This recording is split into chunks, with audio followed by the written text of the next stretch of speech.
Hey, how's it going, YouTube? How y'all doing today? I got these animals on. I reduced the amount of corn that they're getting right now. I'm gonna have to feed these soybean bales as fast as I can. I got very fortunate. It rained a lot. The bales got damp.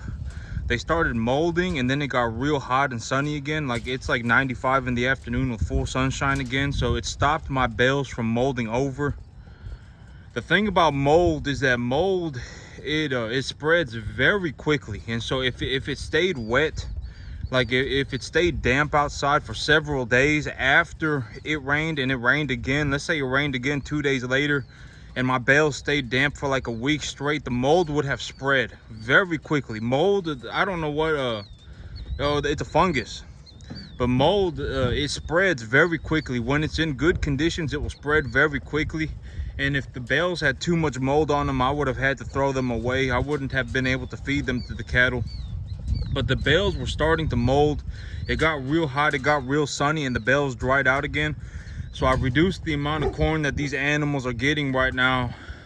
And I just I'm giving them as much as soybean, as much of the soybean hay as I can, because I want to get rid of this soybean hay.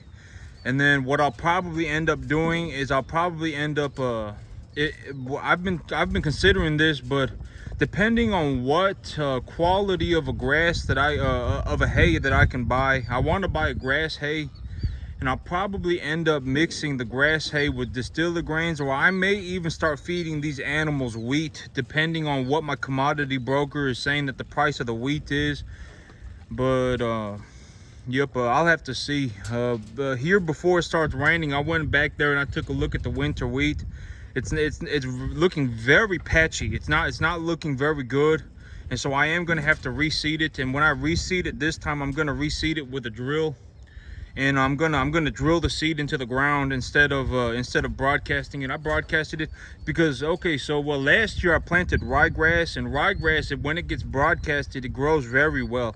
You don't have to drill you don't have to drill ryegrass. You can just broadcast it and it'll start growing right there. But winter wheat, it's very, very spotty. I mean, I would say the germination, it's just very spotty. Some spots are good, some spots aren't good, some spots are good, some spots aren't good. So I figure it's gonna take me maybe $150, but maybe it take me $200, and I can reseed the whole thing, and I can just drill it this time. And so, and I already have about $105 worth of seed sitting in storage. So realistically, if I just spent another $100, I would have enough seed to reseed the entire field at like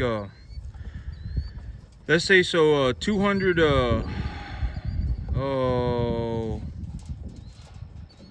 that'd be like 14 bags of seed. And so yeah, I could reseed the whole thing at about 100 pounds of seed per acre for $200.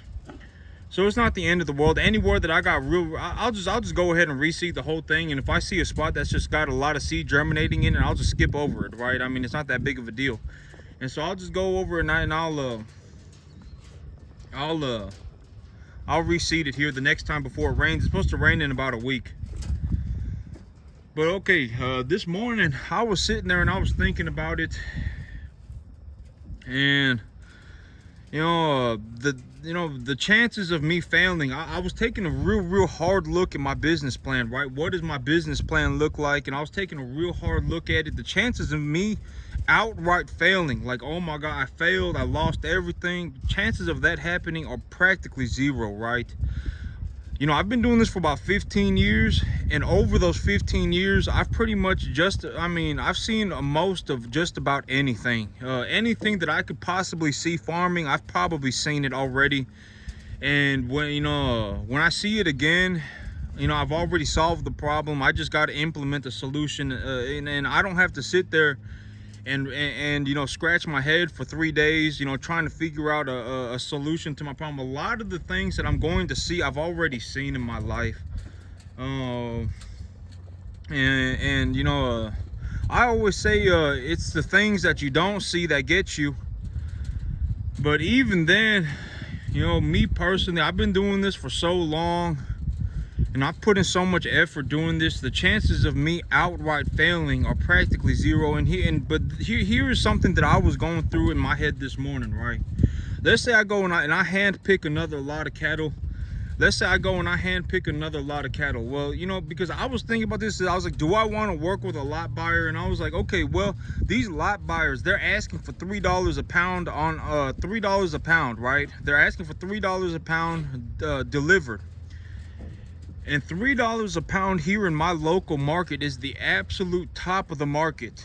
So, you know, like that'd be like a 350 pound calf would cost about $1,050, right? So it'd be a small little calf and it would cost me $1,000. And you know, I don't want to pay $3. Okay, but here's my thing, right?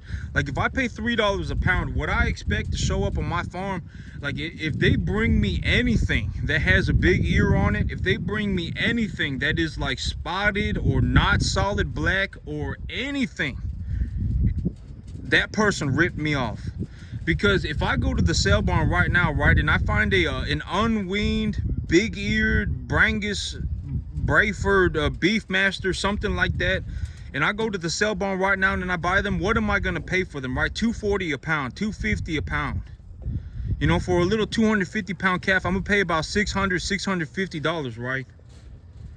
And if they're see, when I talk to these people on the phone, what's going to happen is that they're going to tell me, oh yeah, they're going to make it sound like rainbows and sunshine. Oh man, yeah, we're going to get you these calves for $3 a pound delivered.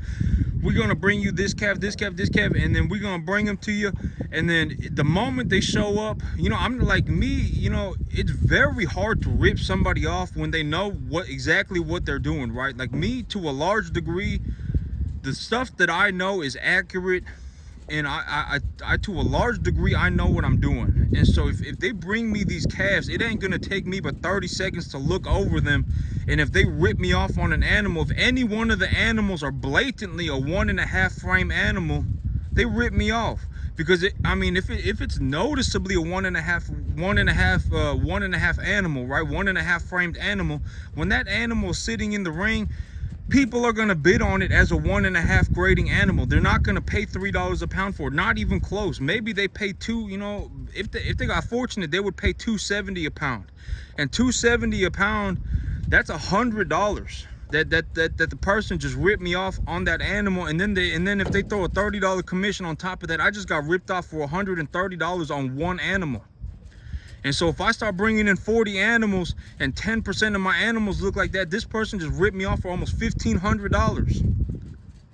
And so that's my thing about working with these lot buyers, is that if I went to go and work with a lot buyer, and if they did charge me $3 a pound delivered, all of those animals better be solid black or white faced, Angus influenced, and they better not have any ear on them.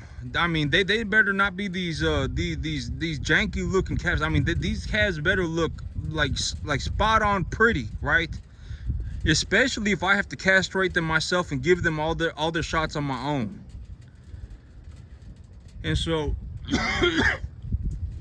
that's my thing about me not wanting to work with the lot buyers, because if they brought me these animals and I took a look at them, it ain't gonna take me but 30 seconds.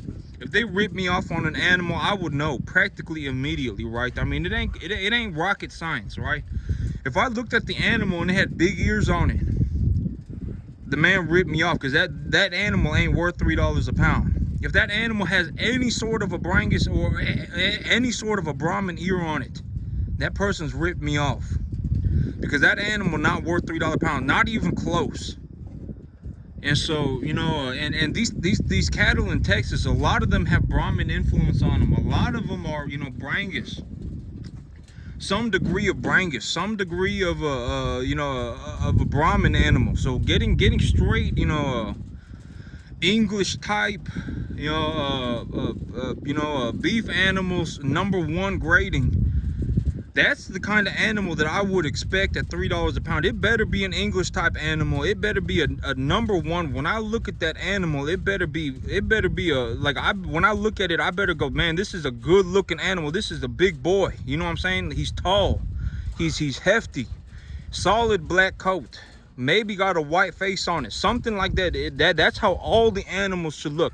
If one of them have even a bit of a Brahmin ear on it, that person ripped me off, because that Brahmin ear, you can see it from a mile away. Like if I'm at the auction barn, right, I ain't gonna pay $3 a pound for some animal with a Brahmin ear on it. Not even a tiger stripe, right? Even if it's a Brahmin Hereford cross, I wouldn't pay $3 a pound on it.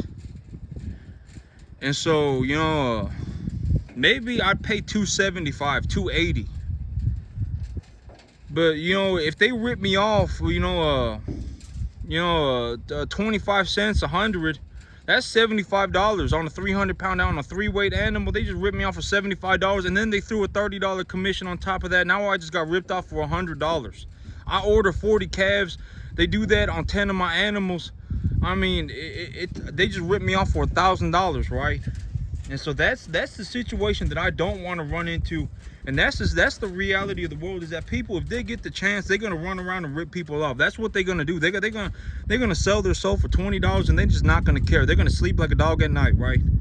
And it's just not gonna matter to them at all. And so, I mean, you know, if it comes down to it, I would rather have to go to the sale barn by myself and pick these animals out myself. If that's what it came down to, that's what I would rather have to do that than get ripped off and then have to sit here and pay out the nose for somebody else's sins. I'm not gonna do that. That's not in my I'm not gonna do that at all, right? I mean, if they want somebody to be accepting of them and be loving of them, even though they a crooked crook, they can go to church. You know, they don't got no business being on my farm. And so, you know, but me, okay, here's the thing about not really me losing money. It ain't really in okay, so let's say I go to the sale barn, right, and I really pick through these animals, and they selling these animals real fast, and I pick my lot of animals, and I pick 40 animals, right, and 2 animals that I get, they just not very good performers. The animals, they just they're kind of small.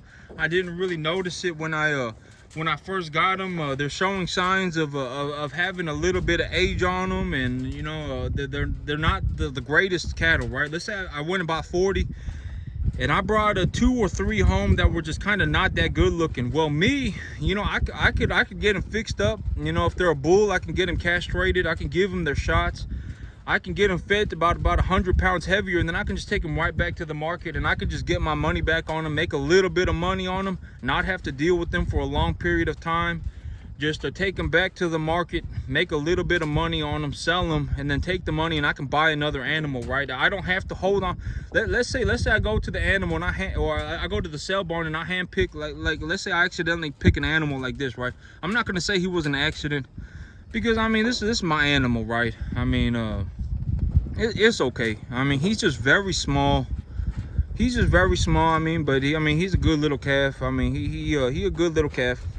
And so yeah, he's just very small. But let's say I get an animal like this in the future, you know, if I got an animal like this, I would just get him castrated. I would give him his shots. I'd put 100 pounds on him and just turn around and sell him, take him right back to the sale barn. A month later, just put about 50 pounds on them and then just take them right back to the sale barn. That's what I would do, right? And then if I ever ended up with an animal that I was like, I don't think I can really make money on this animal, I just get it fixed up, put a little bit of weight on it, take it back to the sale barn, make a little bit of money on it, and then bring home an animal that I think that I can make money on. Because when I go to the sale barn, what I'm almost always looking for is that I don't really care if it's a 1 or a 1.5. I'll buy a both, the 1 and a 1.5 frame animal. And I don't really care if it's a medium or a large frame. As when I'm sitting there at the sale barn, you know, I don't have an opportunity to look at the animal and say, oh yeah, this is a number 1 type cattle, a number 1 type heifer right here. You know, look at how just like thick she look. You know, she's pretty just solid built, and her legs are pretty long, right? And this is a little calf. Look at the space between her gut and the floor. You know, she's got a good amount of space between her gut and the floor. Like she's tall and she's thick. and she's the good looking animal. She doesn't have a big old ear on her or anything. Obvious #1 type animal. I can't sit there and do that at the sale barn. Look at how short her tail is. So this is obviously a calf. Her face is narrow, so like, you know, I know that she doesn't have a whole bunch of teeth in her mouth and stuff like that. And I don't have, you know, but you know, when I'm on my farm and I'm looking at my animals like this, I can do that stuff. But when I go to the sale barn, I need to be so proficient at it that even if I don't think about it like that, I can bid very quickly. And in my mind, I have a number of what I'm looking to bid. If I see a #1 animal, I would be willing to pay $3 a pound for it. But I'm not really in the market. I'm not really in that market. I'm not really in the market of looking for straight #1 large frame animals. I know some people that's the market that they're in, but me, I don't really care. If the animal, like if I can get a 1.5 type animal that is a large frame 1.5 type animal, and I can get it for $2.50 a pound, I will buy it. It doesn't matter to me that it's a Brayford. It doesn't matter to me that it's a Beefmaster. It doesn't matter to me that it's a Brangus. It doesn't matter to me that it's an Angus cross. It doesn't matter to me at all. If I look at the animal and I say, oh, this is a #1.5, this is a 1.5 frame large frame animal, and they are starting to bid at $2, I will start bidding very quickly. And I would be like, you know, I would be willing to bid up to about $260 on this animal and maybe $275 on this animal. And then that would be it. The only thing that I would really be willing to bid over $275 right now is a #1 large frame English type, like a very, very, very just obvious #1 large frame animal. Like, it would have to be tall, it would have to be big, and it would have to be a solid black hided, maybe a white face on it, something like that. That's the only real type of animal that I would be willing to bid over $275 a pound on. Right now, when it comes to animals that are over or in between or about 2.5 weight, if they're about 2.5 weight, that's the only kind of animal that I'd be willing personally to bid $3 a pound on. But these, you know, the chances of me really losing money are practically zero, right? If I end up with an animal and I'm like, oh, I don't think I can really make money on this animal, I'll just put 50 pounds on it and take it back to the sale barn. It's not that big of a deal, and then I'll just bring home a different animal. I'll pretty much get my money back, maybe make like $10, $20 on it, get my money back, and then just buy a different animal, right? I mean, it's not that big of a deal. The chances of me losing money, I mean, I'm running commercial cattle. I run commercial beef cattle. It's not like I'm running some obscure thing where I'm the only buyer. It's not like Bitcoin, right? If I was the only buyer in a 10,000 mile radius, yes, there would be a problem if I bought something and legitimately just put myself on an island, right? I mean, if there was no other buyer, it would be a big problem. But these are commercial beef cattle. Other people will buy them. It's not like, you know, it's not like some obscure thing. And so, you know, the chances of me realistically losing money in the beef cattle business is closer to 0 than it is 1%. I mean, it is close. It honestly is closer to 0, because, you know, let's say you know, one thing I told myself when I was looking at things this morning is that, you know, about a year ago, when I hadn't made any money in the beef cattle business, I didn't know that I was gonna make, you know, like if I went back in time and I told myself, hey man, you're gonna make $135,000 a year farming beef cattle on 10 acres, I would have thought differently, right? I would have thought differently. You know, I wouldn't, you know, I told myself, you know, one of these things I learned is that about a year ago, I was sitting on a table, legitimately. I was sitting at a table. I had purchased about $13,500 worth of cattle on credit. And my farm wasn't going very well. One of my animals had died because one of my animals had been crushed by a bigger animal because that animal had tripped over it. It was real wet outside and the animal had slipped and fell over my animal and landed on top of that animal, and both of them ended up dying. I had 2 animals die like that. October was a real hard year last year. It was going from like 80 to like 30 at night. It was real wet. It was 80 in the afternoon and 30 in the evening. It was real wet. I had an animal die from pneumonia. And then, you know, and I was sitting there and I was looking at myself and I was like, you know, if I end up losing animals at this rate, you know, I've put $13,500 into these animals. If I double their weight, if I double their weight and take them back to the sale barn, I could still end up losing $2,000. That was how, you know, I legitimately thought about that at one point. I said, you know what, I could lose $2,000, and I sat there worried about that. You know, when I had purchased, you know, I had purchased maybe about 40 cattle, and I had paid about $13,500 for them. And you know, I was like, you know what if my farm goes horribly? And what if I end up losing half of my animals, and the other half of the animals that I have, I double their weight and take them to the market? I could still lose $2,000. And I sat there worried about that. And none of that stuff happened. None of that stuff happened at all. I actually ended up making, you know, when I was sitting there looking at that, and I was looking at things, and I was like, man, you know, and I was feeling bad for myself. I thought, man, how good would it be if I can make $40,000 a year on my farm?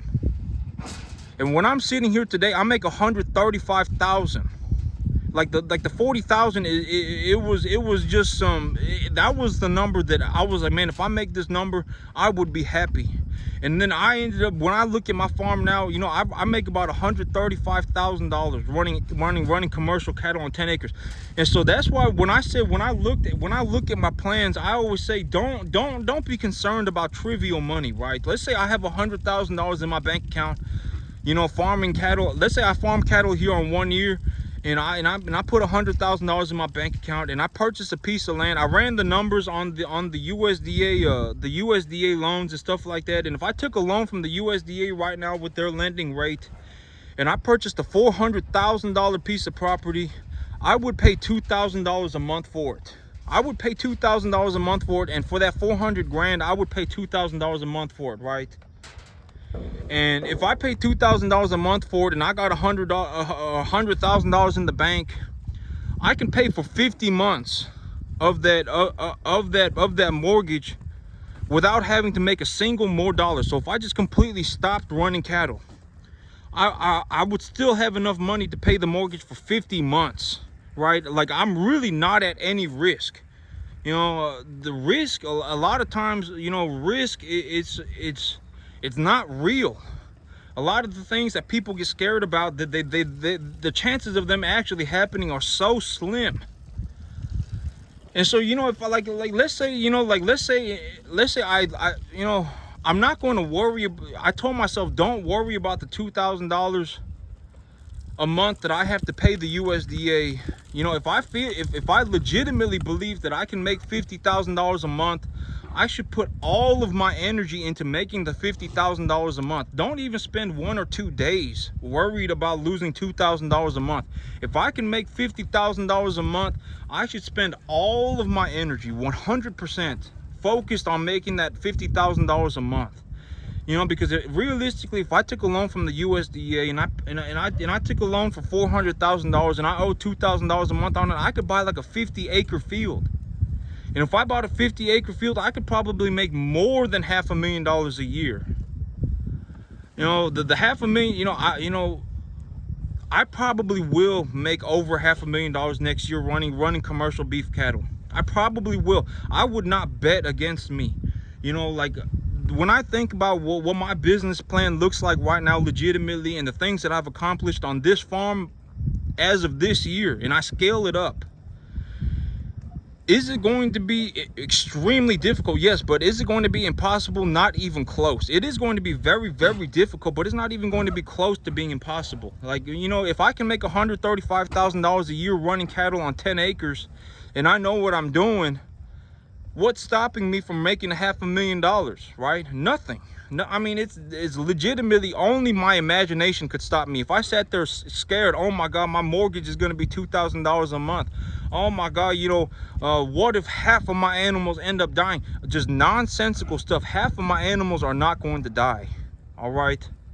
Half of my animals are not going to die. And if I just scale what I do eat, just you know, because if I already make $135,000 a year here on this 10 acres, I only need to make $370,000 more to make $500,000. So legitimately, if I just bought a 25-acre field, I could make $500,000 a year. Because if I put everything together, it'd be $500,000 a year. And if I genuinely, legitimately, realistically believe that I can make $50,000 a month, I should not be worried about the $2,000 a month that it's going to cost me at all. I should be more focused on doing what I know that I am capable of doing. You know, I just got to go and I just got to work and I just got to put myself to it. And I can make it. You know, $500,000 a year. I know that this may sound crazy to a lot of people, but $500,000 a year to me, I know it's going to be very difficult, but it's not going to be impossible. Not even close. Not even close. And I wouldn't bet against me. Like, I mean, you know, when I look at my life, if I had ever bet against me, I would have lost everything. You know, if I had quit at any point up until about a month ago, I would never have known that I was so drastically good at this. I would never have known that the money would have never been in my bank account. I would still be living in the darkness. I would still be thinking, oh man, I'm not, you know, I would still be throwing a pity party for myself. I would still be feeling bad for myself. I would never have known. I would never have made the money. Last month was when I started making money, and when I started making money, I started clearing like $35,000 a month. And so, you know, when I look at it now, you know, if I, let's say I make $32,000 a month right now, it's not, I make $32,000 a month 4 months out of the year farming cattle running cattle on 10 acres. It's not that big of a jump for me to even consider, or to even go and make myself $40,000 a month a year, all year round. It's not that big of a jump for me. You know, if I'm already, you know, I'm practically there already. I just have to do more, right? I'm already doing it. I just got to do it more. If I do it more, I'll make more money. And the thing about farming is that I could work 15 hours a day for the rest of my life, and I will still have work to do when my hair's turned gray. When I'm an old man, I will still be working. I mean, the work, you know, farming, people will have to farm until the end of time. Humanity will always need food. You know, I could work 15 hours a day for the rest of my life, and I will still have work that needs to get done. But that's just what farming is, you know. Legitimately, people will have to eat until infinity. And so, yep,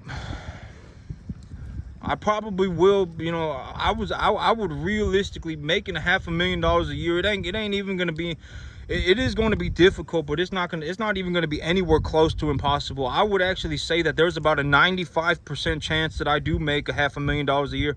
Making $40,000 a month, I mean, I would see it as a very good thing. If I can make $40,000 a month, even if I had to work 15 hours a day, you know, even if it took me 50, you know, because there's no guarantee, right? Like, the thing about being self-employed is that I could work 15 hours a day, 15 years in a row, every day, you know, and I could show up on the 15th year and then I could still end up not making any money. But the chances of that realistically happening are so slim. I mean, you would have to go out of your way and to not make money, I mean, at that point, a lot of people who don't make money, you know, maybe I don't know what causes that to happen. But me, I always say money is very, very important. Money is not the most important thing in my life. I would not say money is the most important thing in my life, but I would say money is more important than 99.9999999% of things. I think about my money more than I think about just about anything else. I'm not saying that it's more important than everything in my life, but I am saying that when it comes to the things that I think about, almost everything that I think about has somewhat in some way or form to do with my money. You know, how is this gonna make me more money? Stuff like that. That's just how I think. And I make a lot of money. I'll probably do very, very well for myself. And I wouldn't bet against me. I mean, people who bet against me, I mean, you're gonna lose your mind, you're gonna lose your money, you're gonna lose your faith in God. I mean, you're gonna be very upset. You know, because chances are I am going to make a lot of money and I'm going to be very successful. And I am very successful, right? If people could make $135,000 running commercial cattle on 10 acres, they'd go do it. But that's it for me today, YouTube. Y'all have a good one.